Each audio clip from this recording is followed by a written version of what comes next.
Now, let me ask you a very honest question. Have you ever found yourself overreacting?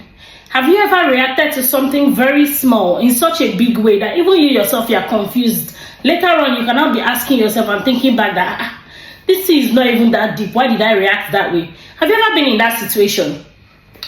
I can definitely relate. Sometimes we find ourselves making a mountain out of a molehill. Someone might just say something very small to you, but what you're hearing is not just what the person is saying. Like, you have expanded the thing in your head and then you end up overreacting. Or somebody might just even, say something to you and you're like, how can you even say that to me? Oh, this is what you must possibly mean. Or somebody might just cancel on, a plan that you guys have, maybe an outing or something, and you just be like, this person is disappointing me like every other person does. This person is acting like them. You're acting like the rest. You're disappointing me the way others do. You want to abandon me like others have done. Different scenarios bring out different reactions. Sometimes you might even be with a person, maybe a partner or something, and then the person says something that just triggers something in your head, and then you just flare up. And you find yourself overreacting and you're like, how can you say that to me? How can you do that? Oh my God, you feel like they're the worst human beings on the planet. But sometimes it's not just about what that person said. It's not just about that action. It's not just about what that person has done. It's because that thing triggers something inside of you. And that, of course, is trauma.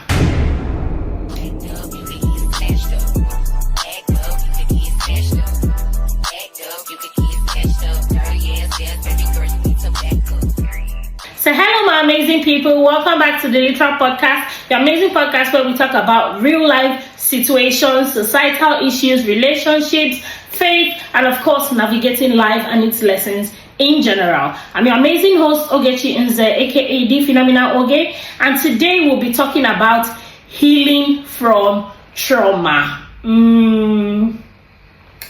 Clock it. Unfortunately, many adults today are just wounded children who have grown in age and then now have responsibilities, but never really healed from, childhood trauma that they acquired in the course of growing up, or trauma that they even faced while they became adults. Trauma can come at any stage in a person's life. It doesn't have to be childhood trauma only.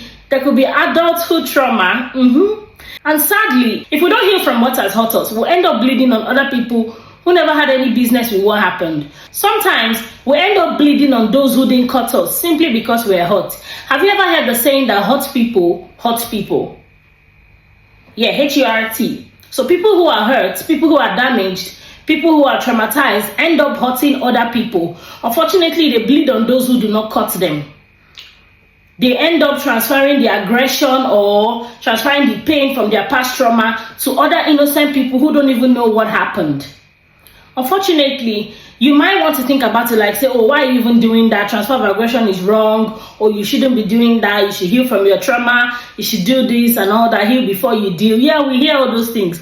But the truth is, it's always easier said than done. So the first disclaimer I want to put out there is the fact that trauma is not always what you think. Once we hear trauma, our mind goes wild. We start to think of, the worst of things like violence, abuse, accidents. We think of, those big things that, oh yeah, that would definitely be the cause of the trauma. But sometimes the cause of our trauma might be silent, subtle things. Sometimes it's those small talks that have now traumatized you so much that you didn't even realize it. Do you know sometimes you can be traumatized and not even know that you're traumatized until you start to act out? Yeah. Trauma is that terrible. It stays silently until something triggers it. So that's why you can be traumatized for a long time and not even know that you're traumatized until, months or weeks or some even years down the line before they start to, act out in a weird way, and people will be like, why do you behave like that? That's when they will now begin to dig deep and figure out that, oh, it's actually their trauma speaking. Trauma can come in different forms. Sometimes your trauma can be as simple as growing up in a house where love was conditional.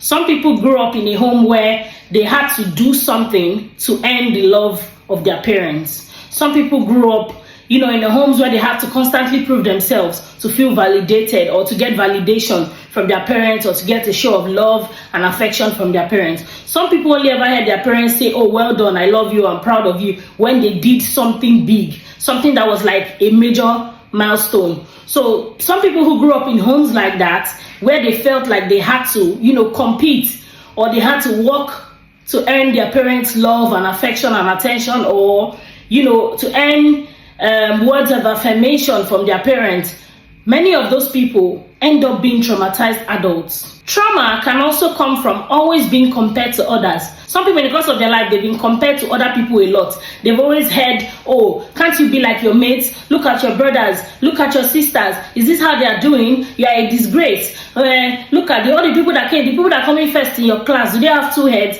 All those type of things. You've heard them growing up. And you don't know how much it has affected you until when you grow later on and then you start to see that maybe this thing, it now starts to, affect your self-esteem, or it makes you start to second-guess yourself. That might just be your trauma speaking. Trauma can also be as a result of being rejected by people that you trusted. Some people put their trust in, people, family, friends, loved ones, partner, whatever it is. And then when those people now seem to reject them, they do not know that they become traumatized by the situation. Some people are aware that they become traumatized by the situation and they, just withdraw from others in general. But some people don't even know that that's the reason why they act the way they do, until somebody now points it out to them that, why do you behave like this? Is not normal. Then they might now begin to dig deep and they see, it's actually trauma. Oh.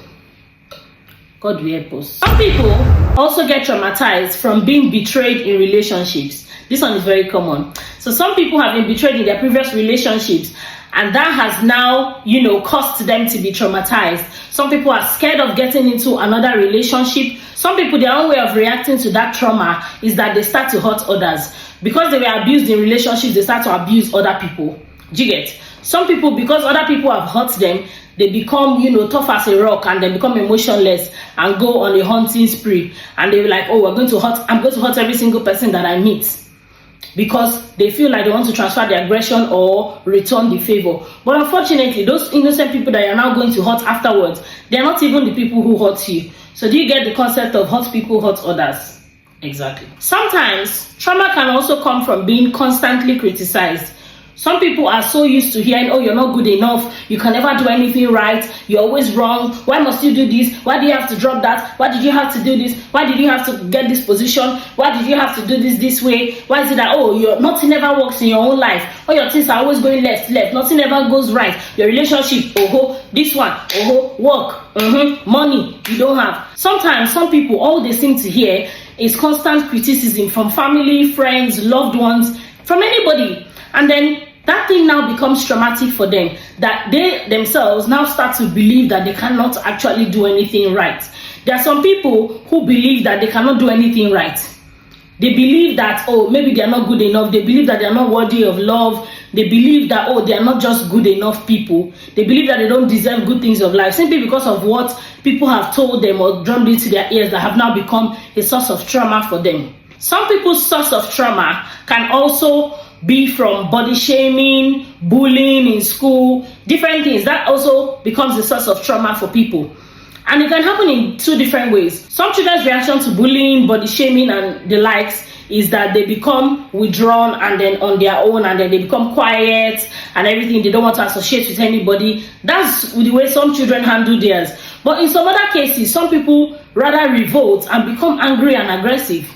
Sometimes if you see a young person or even an adult who is unnecessarily aggressive, unnecessarily angry, like they're always in defense mode, they're always in fight mode, if you dig deeper, you will find out that there are things that have happened to that person.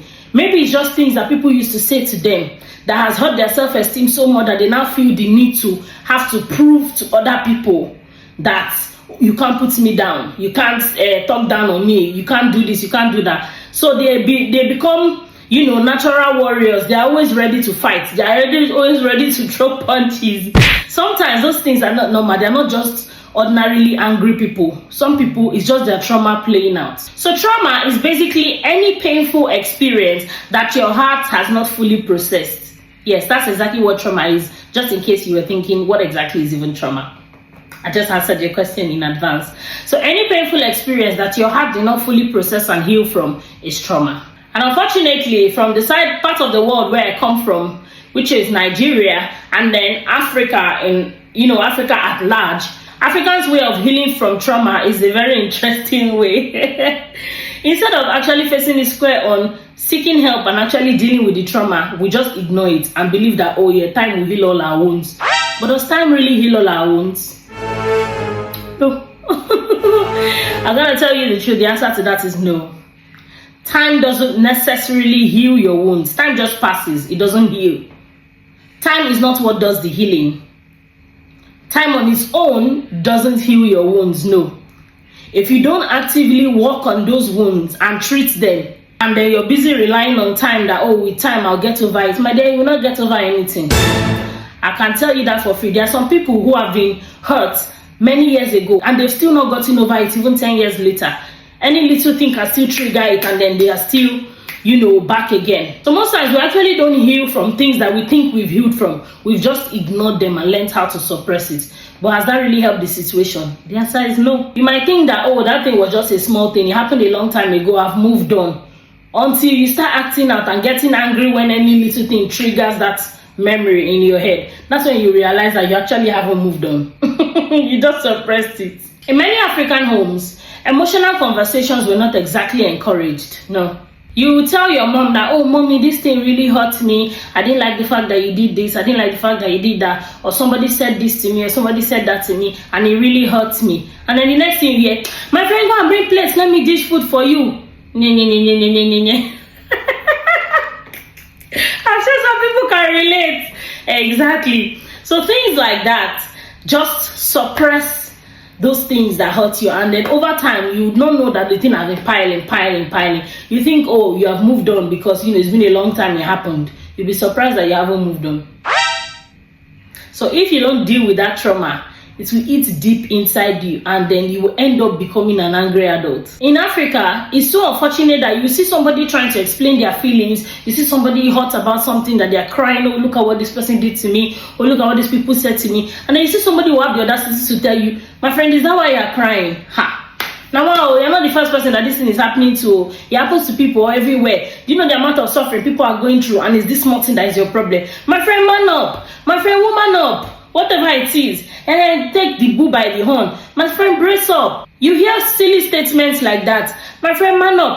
Now why you be now? Why you go they cry like that? Be small picking. Or somebody will tell you, are you a child? Why are you crying as if you're a child? My friend, that thing is not even that deep. Suck it up. You get over it. People say that sometimes they say it harmlessly, but they don't know how harmful those things become, because you make that person just suppress that trauma and try to just, man up like you said, or suck it up like you've encouraged them to. But unfortunately, that thing hasn't healed inside of them. They've only just suppressed it. And the thing goes down somewhere in their heart to settle, and it starts to lay foundation and build house of anger inside of them. Then you'll be wondering, why does this person overreact? Why does this person flare up unnecessarily? Why is this person so sensitive? Why is this person so touchy? Why is this person so this? Why is this person so emotional? Why is this person so sensitive? It's because they have a lot of emotional build-up inside of them that they never got to heal from. So please, my darling, give people grace today. So my great advice to you right now is that if you have anything that has hurt you, any pain that you're dealing with, and you think that suppressing it is going to be the solution to the problem, my dear, abort mission. Because suppressed pain does not disappear. It simply goes down in your heart and settles and waits for the next available thing to trigger it to come back up. So please, make intentional effort to heal from that trauma before you think you have moved on. Come back and do your due diligence. Make sure that you have worked on it and you have actually healed from it. I'm just going to paint a scenario just to, give a relatable example that will make it hit home. Let's say, for example, now a lady is dating a guy, and then this guy cheats on her or treats her badly or hurts her, beats her, abuses her in the relationship or anything like that. And then this lady keeps forgiving him. After some time, he will beat her now, or he will cheat on her. You now say, oh, I'm sorry, she'll forgive. You cheat again, oh, I'm sorry, she'll forgive. You cheat again, oh, I'm sorry, she'll forgive. Until she's had it up to him and she's like, I'm not doing it again. And she finally finds the courage to walk away from that relationship and never looks back. Now, this lady thinks, oh, it's been 6 months now, I'm over it, I've healed. Or it's been a year now, I'm over it, time has healed my wounds, I'm okay to date again. Now she has gotten into another relationship with a nice guy now. This one is actually a good man in every sense of the word. Treats her right, does everything good, you know, cares about her, loves her, respects her, doesn't cheat on her. But because of her past trauma that she suppressed and never really healed from, she would be overthinking every single thing that guy does. If the guy is like, oh, I'm going out with the boys, or I'm going out with my friends, she starts thinking, one day they have started again. It's about to repeat itself. History is about to repeat itself. You start to think like that. Before you know it, you're hiding at 12 a.m. to check his phone. Before you know it, oh, you need to read his messages. You need to do this. And if his phone is ringing, your neck is already longer than that of an ostrich because you're trying to see who is calling. Because you don't have peace. You feel like, oh, he's going to do the same thing that your ex did. But unfortunately, that might not be the case. Some people, in their own case, they were victims of domestic violence in their previous relationship. So now, once the new person that they're in a relationship with, if the person mistakenly raises their voice like this, hey, they can, become so, scared or even run. Some people might even become defensive. They've now trained their mind to think that, oh, if I fight back or if I put up a good defense, he will know that, oh, I'm not one to be told with, so he will not hit me like the last guy did. So because of that, they themselves now become aggressive. Sometimes they now become the violent ones in their next relationship because of the violence they have faced before. So before the guy even, raises his voice, they have gone to go and bring knife. If you try it. Some people have brought stick. They brought different things. They've already found their weapon of destruction just in case, because they have their guards up. They feel like, okay, it's a pattern. Because their ex, after shouting, they know the next thing is blast, goes, bish. They know that the next is to throw blow. So they are expecting that, okay, this one is going to hit them. So once this one is already, his voice is already going up because of an argument, they are already ready. Before you know it, fast, they don't find weapon that she used to defend herself. But that might not be the case. It might just be a case of, oh, his voice is just slightly elevated or slightly raised because he's upset at the time, and he might just walk away. But because you're coming from, a past of trauma, you just automatically anticipate that, oh yes, this is going to happen. Or some people are so damaged from their past experiences or past relationships where they have cheated on the hell out of them that they believe that, oh, they are no longer good girls out there, or they are no longer good men out there. They automatically believe that whoever I'm going to be with next, they are going to cheat. So they already expect it in their head. So even when that person is not cheating, they assume that they are, because they feel like, oh, you guys are all the same, or you girls are all the same. So that's how trauma works. So one thing I want you to know is that trauma that is not healed becomes a behavior. I'll say that again. Trauma that is not healed becomes a behavior. I'll explain myself. So if you have this trauma that you have not healed from, maybe you were coming from a home that was full of violence. Maybe you watched your parents fight, you watched your dad beat your mom, you watched your parents fight in front of you guys every day and things like that. You're already used to violence. You're used to chaos. So even if you're in a relationship that is peaceful, it's already registered in your subconscious that the normal way a house or a family will be, or a husband and wife should be, or the normal way a relationship will work is that they will definitely fight, they will yell at each other, the man will beat the woman to correct her. So you're already anticipating it. So when you're not in a relationship and you're not wondering, this guy is not fighting with me, he's not beating me, nothing is happening. Some people, they are so dysfunctional that they are addicted to, they are so used to that kind of trauma and chaos that they are used to, that they will even now start spoiling for a fight. They're like, do something. Why are you so boring? You don't even shout at me. You don't even beat me. You don't even do this. You do not even do that. And the guy will be wondering that, I saw now. There's this lady I know.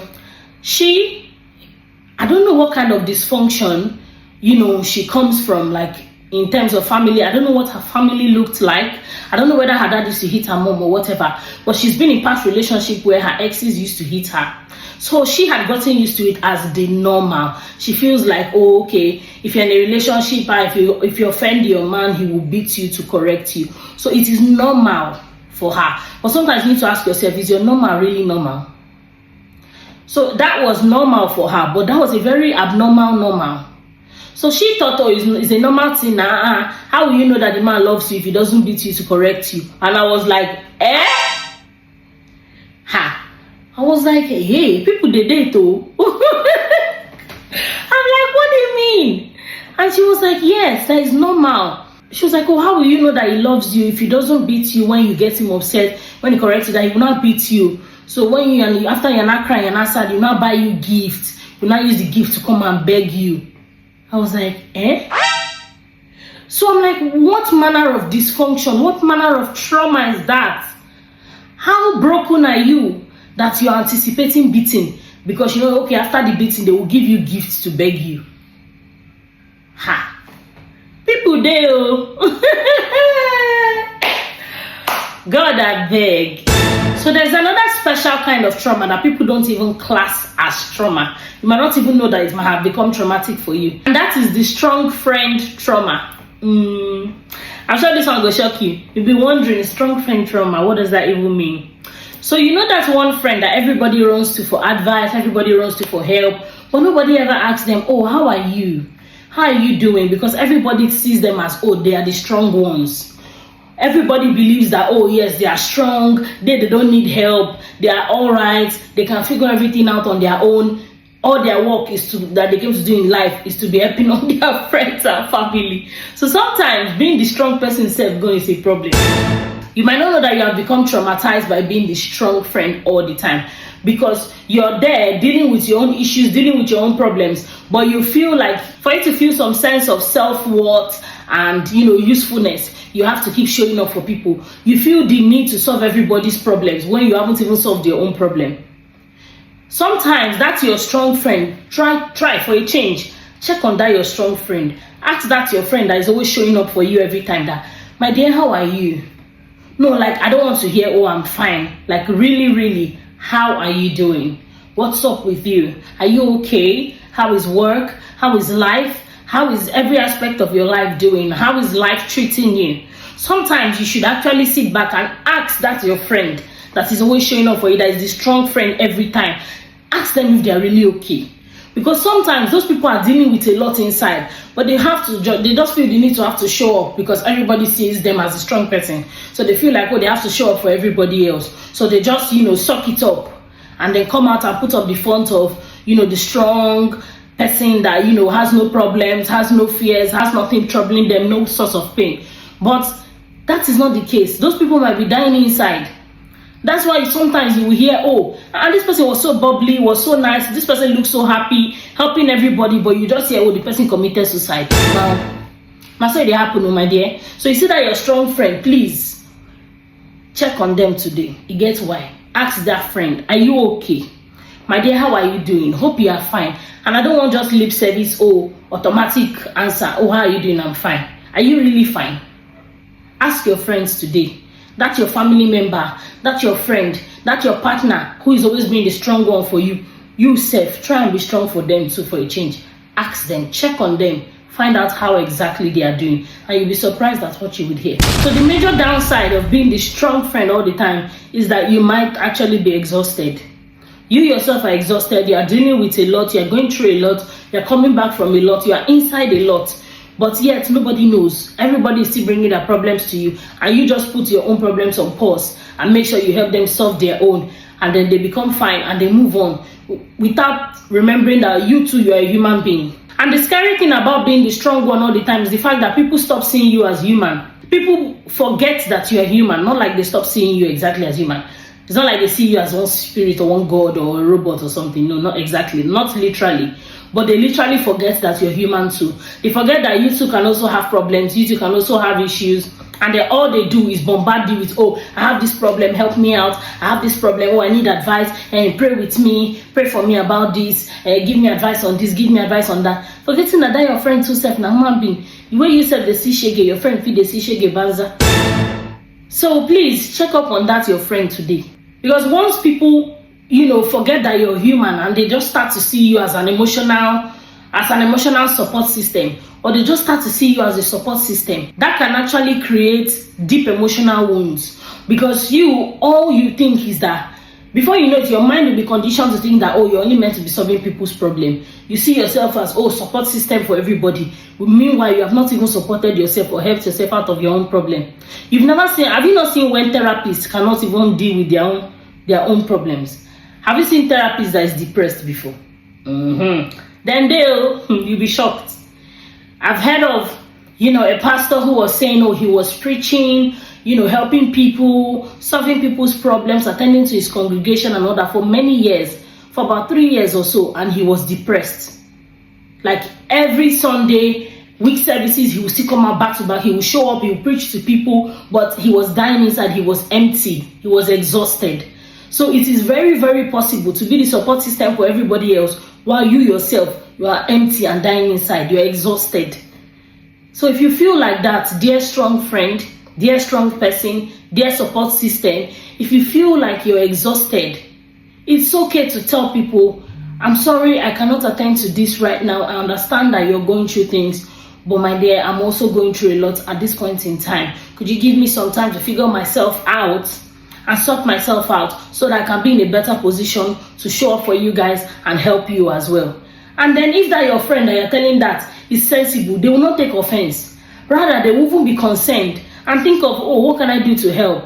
Or how can I help you? Oh, you've been so good to me. You've been so helpful to me. How can I help you too to get out of your own issues? But if your friend has the audacity to take offense because you told them that, oh, sorry, I can't show up for you, I can't help at this point in time because I'm going through a lot, and then the person has the audacity to be angry, please, by all means, I give you the permission, throw them away. Because that person doesn't care about you and your well-being. Because a good friend shouldn't be upset that your friend says, oh, I can't do this right now, or I can't show up right now because I am going through so and so. It's the audacity for you to be upset. You have no right to be. So yes, let's be honest, some of us are walking around with trauma without even realizing it. So let's talk about the signs that you're actually traumatized. What are the pointers? What are the things that can tell you that you can do some self-examination on and actually see that, oh yes, I do this, I do this, I do that. Okay, so that tells me that I actually have a trauma that I haven't healed from. Number one, you struggle to trust people. If you struggle to trust people, it might just be a sign of trauma. It might be that people have broken your trust in the past so much that you no longer have the zeal to trust again. So please check that trust issues that you have today. Number two, you always accept the worst. If you always, wait for the worst, expect the worst, or you always accept the worst of treatment from people, you accept bare minimum. If you find yourself always staying in terrible or toxic relationships or toxic friendships, and enduring the worst kind of treatment, but yet you cannot go, you don't know how to walk away, you don't know how to speak up for yourself in the midst of terrible treatment, then maybe you're actually traumatized. It must be that you have become so acclimatized with terrible conditions or toxicity that it has become normal to you. So number three, if you avoid emotional vulnerability, then you probably have an unhealed trauma. There are some people who you think, oh yeah, this person is just a strong person, or you feel like, oh, this person is cold, this person is strong, or this person is just emotionless, or this person is just, blank. There are some people who show zero emotions. Like, you don't know whether they are upset, you don't know whether they are happy, you don't know whether they are sad, they are just indifferent. Like, they don't show any form of emotional vulnerability. Some people would rather chew stone than show or speak to anybody, or, show that they are weak in front of somebody. There's some people that don't know how to be emotionally vulnerable with anybody. They cannot express themselves. They cannot express how they feel. They cannot show emotions. They feel like it's over their dead body that they will cry in front of somebody. It's over their dead body that they would, say that they or admit that they have a problem. Some people, it's that bad for them. Like, they would rather chew stone. It's better the problem should kill them. Like, they would rather the problem should buy them than for them to tell somebody that, oh, I have this problem, please help me. That is definitely a sign that you have a hidden trauma that you haven't fixed. So number four, you overreact to small situations and blow them out of proportion. If every small thing triggers you, you are so sensitive, you're always on the edge, body they always prepare you. Any small thing, you not say, oh no, we have different ways. Some people say, oh, I'm just very sensitive. Yes, but if you dig deep, there's a reason why you have become so sensitive. Nobody is naturally unnecessarily sensitive. Something happened that has caused you to be, or has now shaped you to be that person.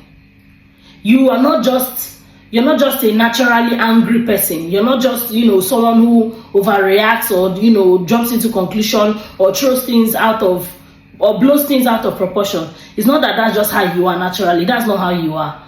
There are traumas that have shaped you into becoming that person. So you need to work on it today. Number 5, you keep people at a distance. Some people, everybody is a bad person in their own books. They are the only good people alive. Every other person is evil. They keep their distance from everybody. They don't have friends. They don't have anybody that they are in good terms with.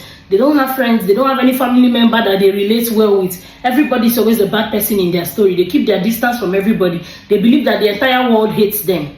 There are some people like that. They have that thing in their head. They have that mentality that, everybody hates me. Nobody really cares. So they just bottle up and keep their distance. They mess up every relationship they are in, every friendship. They are difficult to love because they would always bring that their bad character and bring it out. And they end up pushing people away. They keep their distance from people. It's not normal. It's an indication that you have trauma that you haven't healed from. Number 6, you feel uncomfortable when people genuinely care for you. This one, I've seen it happen. There are actually people, you might think that, how is that even possible? My dear, it's very possible. When I say men day, women day, people day. My darling, there are people who don't know how to receive love. They don't know what to do with the love and attention. Like, they are so used to not receiving any love or not receiving any care that when they now see somebody who actually loves them or cares about them, it becomes a problem to them. They are worried. They are like, what do you want from me?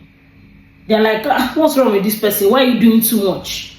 What's your own? What do you stand to gain from helping me? Why are you trying to be good to me? What do you want in return? Whatever you want, me, I cannot give you. I don't have what you want to. I don't have anything to exchange. They don't know how to just receive kindness because they are not used to it. Some people, if they even date somebody who is kind and good to them, they'll start to think, this one that you are good. Sure, this one won't use you do ritual. Or this one, it doesn't want to do this. Or this one doesn't have an ulterior motive. They always just think the worst when they see somebody being nice to them. Some people will even break up with you because you are too kind. They say, what is your own? You are too nice. You too do. Your own is too much. I've had things like that. And it might sound very crazy, but there are people like that. They are so traumatized and so broken that they don't even know how to receive love because it's alien to them. They're not used to it. It's not normal to them. So that's why I say sometimes you need to ask yourself, that thing you're saying is normal. Is your normal really normal? Check out well. You get why? Number 7, if you find yourself always saying, I don't need anybody. I can do well all by myself. I only need myself and God. I don't need everybody. I don't need anybody. I'm okay on my own. I'm self-sufficient. I am this, I am that. My dear, that is trauma speaking. Everybody needs somebody, and that is the truth. No man is an island. Everybody needs somebody. We all need somebody to lean on. It's true. We all need somebody. At some point in time, you need somebody. Somebody's help, somebody's support, somebody's advice, somebody's companionship, somebody's company. We all need somebody. Even God in heaven said it's not good for man to be alone. If God that is the creator can say it's not good for my creation to be alone, how much more you? You cannot be wiser than God that created you. The creation cannot be wiser than the creator. So if God even said it, that it's not good for man to be alone, then definitely he knows that there's nobody who can do all by themselves. So no man is an island. Everybody needs somebody. So if you find yourself constantly feeling like, I don't need anybody, you can, call anybody's bluff at any time. You don't care about what anybody thinks. You don't care about, how anybody feels about what you do. You just do whatever pleases you because you feel like, I don't need anybody. My dear, you are traumatized. Yes, I put it to you today that you are traumatized. So please seek help today. It's not normal. So you might want to ask, how exactly do we even come about healing? How do we heal from this trauma? How do we, actually heal from our trauma and move on? How do we really move on in the real sense of it and not just, suppress it and think that time will heal all our wounds? So the first step to healing is actually recognizing that there is a problem. So if you don't first accept that there's a problem, you don't have anything to solve. So until you realize that you actually have a problem, you don't actually start to seek for solution. If you think you're fine, you won't need help. So the first step to finding healing is actually acknowledging the fact that you do have a problem. You are actually traumatized. You need to first accept it, find out, figure it out, come to acceptance of the fact that, okay, yes, there's actually a problem and we need to fix it. So the second step to finding healing is processing what happened. So healing comes when you process what happened. Sometimes you need to sit down and think, oh, what actually cost me? How did I get here? What actually brought me to this position?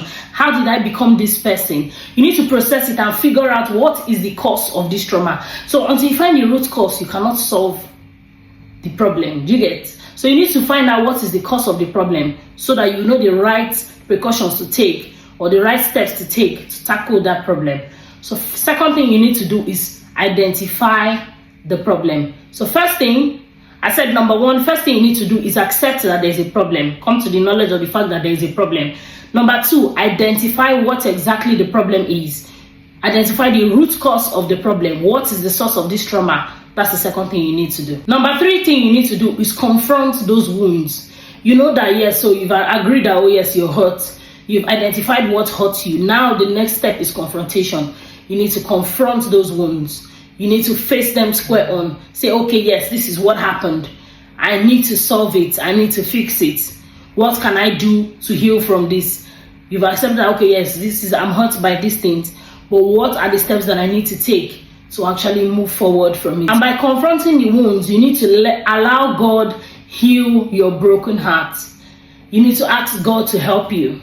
Ask the Holy Spirit to help you. He's the comforter for a reason. Ask him to heal your wounds, because sometimes these things are deeper than us. You might think, oh yes, I can do it all by myself, but you might not be able to. So you need to even ask God to step in. Ask God, tell him, oh dear God, I know I've come to the end of myself. I have figured out that I cannot do this on my own. I'm hurt, I'm traumatized. I don't know how to handle this pain. I don't know how to handle this hurt. I don't know how to, heal from what is disturbing me. I don't know how to deal with how I feel.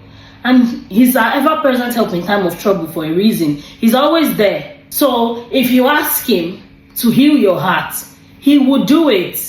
So ask God that has the spare part of every human being. Say, God, this is my heart that they have patched like this. Help me. Give me brand new heart. Help me to heal my heart. Provide solution to this pain. Help me to heal from this pain. I don't know how to deal with the pain on my own. Help me to heal from it so that it doesn't break me.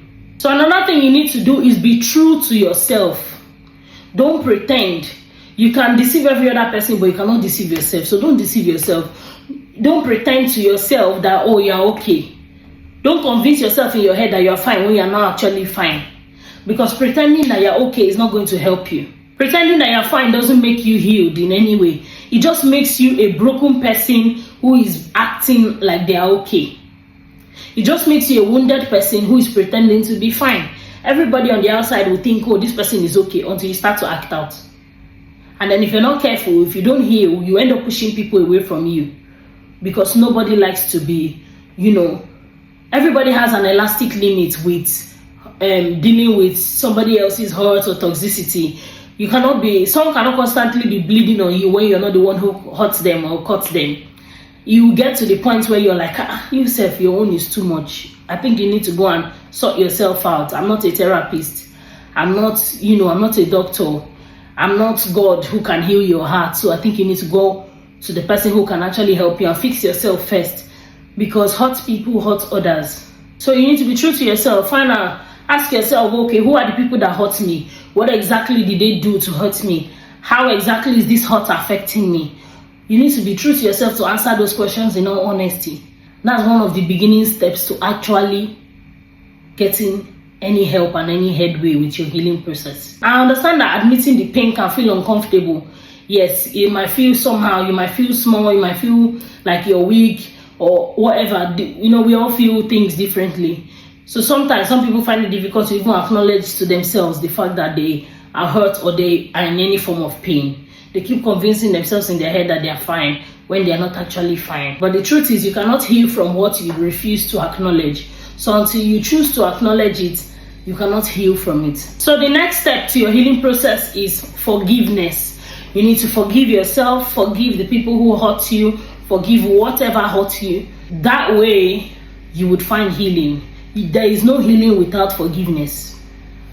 So you need to, even if you're the one who hurt yourself, or you're angry with yourself, or you're angry with somebody, whoever it is that is the person that is the source of the anger and the trauma, you need to forgive them. And forgiving them is not admitting that, oh, what they did was okay. No. We know it's not okay. We know that what they did is not good, and we're not saying that it is good. You're not forgiving them because they deserve it. You're forgiving them for your own good and for your own peace of mind. Forgiveness is simply saying, okay, I refuse to allow this thing continue to linger. I refuse to allow this thing shape me. I refuse to allow this thing determine how I turn out. I refuse to allow this thing continue to eat deep and eat me up. That's what forgiveness does. Forgiveness is telling yourself that I refuse to carry this pain for the rest of my life. So that's the reason why you will forgive those people. You're not forgiving them because they necessarily deserve it. You're not forgiving them because what they did was right. But you're forgiving them for your own peace of mind, because you're choosing not to carry that pain for the rest of your life. Because unforgiveness is like drinking poison and hoping that the other person will die. That's exactly how it is. Unforgiveness is like drinking poison. You're the one drinking the poison, but you're hoping that the person that hurt you is the one that will die from the poison that you have drank, which is impossible, of course. So it just goes to say that you're the one suffering. When you hold someone captive of unforgiveness in your heart, you're the one who feels the pain. That person is living la vida loca. They are living their best life. Sometimes they don't even know that they even hurt you. They don't even know the extent of damage. They don't know how much what they've done has hurt you. They are living their best life. You are the one who is suffering in silence. You're the one who is busy holding them in your heart. I can never forgive this person. But the truth is, you're the one suffering. When you see them, your chest will just be tight. To feel like you cannot breathe. You're the one who is feeling it. You're the one who, if anything happens to you and you drop dead today, you're the one who is still going to hellfire because of unforgiveness. So is that person really worth it? Check them now. The answer is no. Nobody is worth you losing your salvation for. So sometimes that's the way I think about it. When somebody hurts me, or when somebody does something that pains me, or somebody offends me, I forgive them not because they deserve it, but because they are not worth me losing my salvation for. They are not worth me losing my peace of mind for. They're not worth me losing my joy for. So if you think about it like that, you would, learn to forgive people for yourself. It's not for them now, for yourself. So forgiveness does not excuse the wrong. It frees your heart. You will notice that the moment you finally forgive these people, you actually feel lighter. It will be like a heavy burden has just been lifted off your chest, and you will feel better. And that way, your healing process can now properly, kick in. You can now find healing. After you are forgiving yourself and forgiving those people, you would find healing and the strength to actually move on the right way. Because this time around, you're not just suppressing the pain now, you're actually dealing with the root cause. So that's the difference. And as Christians, healing is not just emotional, it is spiritual as well. So you need to ask God for help. God is not intimidated by your trauma. There's no trauma that is too big for him to heal. There's no pain that is too big or too deep for him to handle, for him to heal. So turn to God today, ask him to help you. And then please, if you feel like you need therapy, by all means, seek therapy. Sometimes you cannot do it on your own. Some people have, that level of emotional strength that they can deal with things inward, just between them and God. But some people don't have that kind of emotional strength and capacity. So understand yourself. If you feel like you have tried on your own to heal from it and it's not working out, please seek therapy. Go to therapy today. Therapy is not a sign of weakness. It's not a proof of weakness. It doesn't mean that, you're accepting that you're mad, or you're accepting that something is wrong with you. No. You're simply going that you want to find healing, you want to find peace, you want to live a better quality of life, you want to be a better and a happier person. It doesn't mean that you're crazy. Some people, once they hear, oh, I'm going to therapy, they will be like, what is wrong with you? Do you have mental issues? No. And please don't ever tell anybody that. The person is not mentally unstable for seeking therapy. That's not the purpose of therapy. In fact, anybody who even grew up in Africa, in Nigeria, they automatically need therapy. It's like they're meant to even sign it into the government bill. say it should be part of the free, it should be like free health insurance. Because living in that country is trauma on its own. So all over the world, it's like there should be provision for therapy, because once in a life, there comes once in a lifetime, there comes once in the life of a human being where you feel like you need therapy, and you should be able to access it. It might cost you money, depending on the, it might cost you some money, but please seek help. Because physical illnesses, those ones show on the body, so you can easily know, oh yeah, something is wrong. They can see it and easily attend to it. But the one that is deep inside your soul, the emotional wounds, they don't show on the outside, so everybody else will think you're okay until you start acting out. So please, if you need therapy, if you need help, please do well to seek help today. So another thing you need to do is talk to people. Speak about your pain. Talk about your pain with people who are safe, like people who make you feel safe. Talk about your pain with people who make you feel safe, people who you can trust, that your problem shared will not become topic of discussion, people who you can trust that, okay, your problem shared with them can actually become a problem half solved and not topic for discussion. So find somebody that you trust. If you don't have anybody that you trust in your circle or in your family, go to your church. If you're a Christian, for example, go to church, speak to your pastor about it. Look for a pastor that you can trust, and talk to somebody. So sometimes you need to speak about your pain for you to be able to heal from it. Because how you know that you have healed from your pain is when you can confidently talk about it without feeling any hurt. It's when you can talk about it without feeling the anger rev up again. It's when you can talk about it and feel no pain in your heart. That's when you know you have really healed. And the last thing you need to do is set boundaries with people who keep hurting you. If you know those people who constantly hurt you, who constantly say things that bring you down, that, bring down your spirit or break your spirit or constantly make you feel down or feel less of yourself, if you've identified those people, set boundaries around them. Whether they are family members, friends, partner, set boundaries around them. If you need to cut some people off, cut them off for your own peace of mind and sanity. Or you speak to them about it. If sometimes you've not even told the person, so they don't know that what they are doing is hurting you, so they are doing it innocently. So if that's your case, speak up to the person who's hurting you and tell them, oh, I don't like what you do. I don't like so thing that you do. It hurts me. Don't do this again, don't do that again, and give them some time and grace. If they keep doing it, then please do yourself the good of creating boundaries. Set boundaries around those people if they constantly hurt you, because it will do you so much good. So I'm going to leave you with this thought.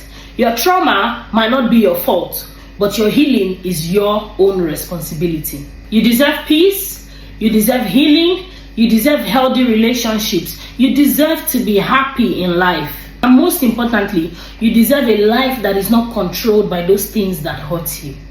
So please, my darling, seek help and healing today. I understand that healing takes time, but is one of the most powerful things you can do for yourself. So if you're hurt, seek healing, seek help today. If you need therapy, please, by all means, seek therapy. So if this episode spoke to you, please do well to share it with somebody else who needs help, because sometimes you might not know how many people are struggling silently without speaking up. So do well to share this video with your friends, your family, your loved ones, even your enemies, or even people that have annoyed you that you're no longer talking to, or you've blocked them because you feel like they've been doing all sorts of stuff, or people that you wonder, oh, why does this person act this way? Send this video to them. It might just be the wake-up call that the person needs. It might just be the eye-opener that will actually let that person know that it is trauma that they are dealing with, because some people genuinely do not know. Thank you so much for watching this video. Don't forget to like this video, drop your comments in the comment section. Let me know what you think and I'll be sure to respond. If you have any questions, please do well to drop a comment in the comment section. Until I see you same time next week. If you haven't subscribed to this channel, please do well to hit the subscribe button and turn on your notification button so you'll be notified every time I post a new video. Until I come your way next week on the Literal Podcast. See you. Bye.